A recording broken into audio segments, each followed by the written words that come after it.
Recommandation à la sainteté de vie. 1 Thessaloniciens 4, 1 à 8. Enfin, frères, nous vous le demandons, et vous y engageons dans le Seigneur Jésus. Vous avez reçu notre enseignement sur la manière de vivre qui plaît à Dieu. Et déjà, c'est ainsi que vous vivez. Faites-y des progrès encore. Vous savez bien quelles prescriptions nous vous avons données, de par le Seigneur Jésus. Et voici quelle est la volonté de Dieu. C'est votre sanctification.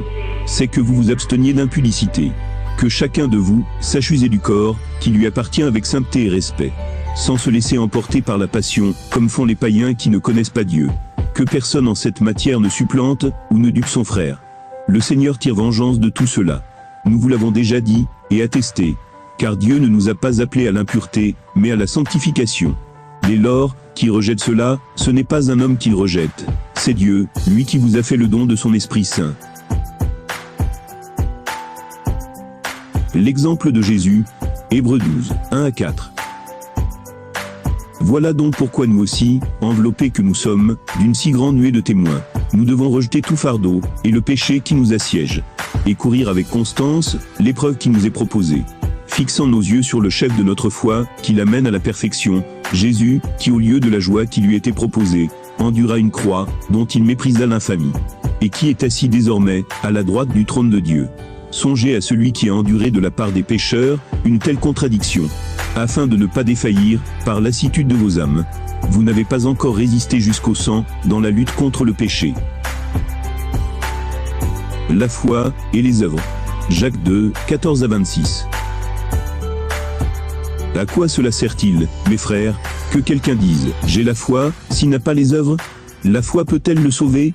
Si un frère, ou une sœur, sont nus, s'ils manquent de leur nourriture quotidienne, et que l'un d'entre vous leur dise « Allez en paix, chauffez-vous, rassasiez-vous », sans leur donner ce qui est nécessaire à leur corps, à quoi cela sert-il? Ainsi en est-il de la foi. Si elle n'a pas les œuvres, elle est tout à fait morte. Au contraire, on dira « Toi, tu as la foi, et moi, j'ai les œuvres ».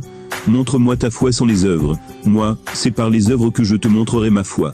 Toi, tu crois qu'il y a un seul Dieu. Tu fais bien. Les démons le croient aussi, et ils tremblent. Veux-tu savoir, homme insensé, que la foi sans les œuvres est stérile? Abraham, notre père, ne fut-il pas justifié par les œuvres quand il offrit Isaac, son fils, sur l'autel? Tu le vois, la foi coopérait à ses œuvres, et par les œuvres, sa foi fut rendue parfaite. Ainsi fut accomplie cette parole de l'Écriture. Abraham crut à Dieu, cela lui fut compté comme justice, et il fut appelé ami de Dieu. Vous le voyez, c'est par les œuvres que l'homme est justifié, et non par la foi seule. De même, Rahab, la prostituée, n'est-ce pas, par les œuvres qu'elle fut justifiée, quand elle reçut les messagers, et les fit partir par un autre chemin, comme le corps sans l'âme, est mort, de même, la foi sans les œuvres, est-elle morte. Contre les discordes, Jacques 4, 1 à 12. D'où viennent les guerres, d'où viennent les batailles parmi vous? N'est-ce pas précisément de vos passions qui combattent dans vos membres? Vous convoitez et ne possédez pas, alors vous tuez. Vous êtes jaloux et ne pouvez obtenir, alors vous bataillez et vous faites la guerre. Vous ne possédez pas parce que vous ne demandez pas.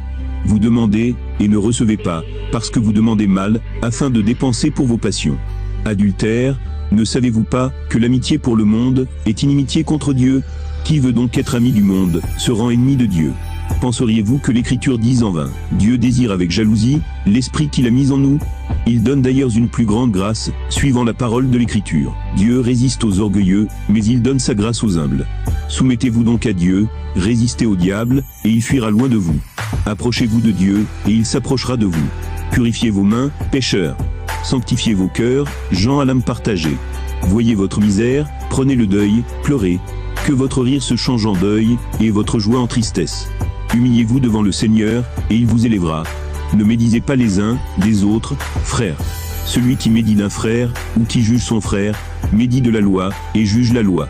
Or si tu juges la loi, tu n'es pas l'observateur de la loi, mais son juge. Il n'y a qu'un seul législateur et juge, celui qui peut sauver, ou perdre. Et toi, qui es-tu, pour juger le prochain? Avertissement aux riches. Jacques 4, 13 à 17. Et 5, 1 à 6. Eh bien, maintenant, vous qui dites, aujourd'hui, ou demain, nous irons dans telle ville, nous y passerons l'année, nous ferons du commerce, et nous gagnerons de l'argent. Vous qui ne savez pas ce que demain sera votre vie, car vous êtes une vapeur qui paraît un instant, puis disparaît. Que ne dites-vous? Au contraire, si le Seigneur le veut, nous vivrons, et nous ferons ceci, ou cela. Mais voilà que vous vous glorifiez de votre forfanterie. Toute gloriole de ce genre est mauvaise. Celui donc qui sait faire le bien, et ne le fait pas, commet un péché. Eh bien, maintenant, les riches, pleurez, hurlez sur les malheurs qui vont vous arriver. Votre richesse est pourrie, vos vêtements sont rongés par les vers.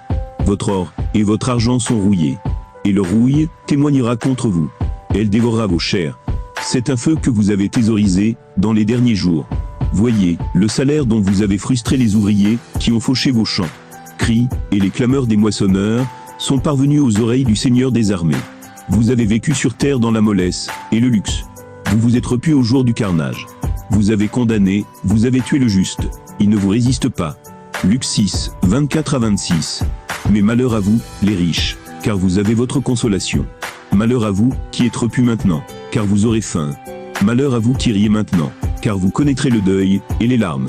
Malheur à vous, lorsque tous les hommes diront du bien de vous. C'est de cette manière, en effet, que leur père traitait les faux prophètes.